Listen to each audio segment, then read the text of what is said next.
Magandang araw. Ang bagong unit natin, 6M17 na super grid. Kaso ang sakit ng unit na to, sumisiti. Ngayon, hinawakan ko to isang beses pa lang, maganda pa to, bago pa. Ang issue nitong truck na to, mga driver na nakahawak nito, sumisiti kahit chassis lang. Ngayon, sinusubukan ko yan, prinuhan natin. Wala tayong laman. Kagabi, chassis lang ako, dalawang beses ako muntik nitong muntik i-7. Tingnan niyo yung takbo natin nasa 60. Ayan. Ngayon, ayan, subukan natin preno. Ayan, medyo okay siya.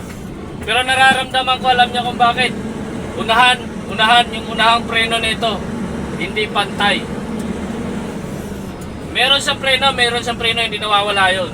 Ang problema nito, hindi pantay. Kailangan ito sungkitin. Parang pan-jeep. Alam mo yun sa jeep? Sinusungkit yan kasi. Ngayon, pag hindi nawala to, saka tayo magsabing. Pero tingin ko pa rin talaga may problema sensor kasi may times na hindi siya nagbabasa ng parang hindi nagbabasa yung preno. Parang ang hina magbasa. Kagabi, muntik-muntik ako dito sa Mete Umuulan pa naman kagabi.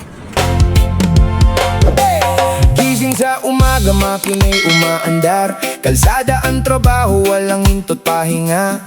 Bitbit ang pangarap sa bawat pag-ikot. Buhay sa highway, di kailanman sumuko. May init ng araw, may lamig ng gabi, pero tuloy lang ako, steady lang lagi. Bawat biyahe may kwento ng pagsubok, pero kapit lang pangarap ang tumutulak. Sa bawat tunog ng gulong sa kalsada, may rhythm ng buhay na hindi kumukupas. Kasi pag trucker, buhay ay ride. Sa bawat kilometro ay survive. Para sa pamilya. Okay lang? Okay ka lang? Kailangan ko yan. Ayan, pahinanti ko, binata yung mga boss Nata. Binata. Ilan taon na ba? 19 lang ako mga guys. Tayan mga boss, naghahanap ng yan. Ano ba hinahanap mo? Mamasang ata hinahanap mo Mamasang. 60 years old daw. 60 years old, dapat sa 19 years old. Okay mga boss, maraming salamat.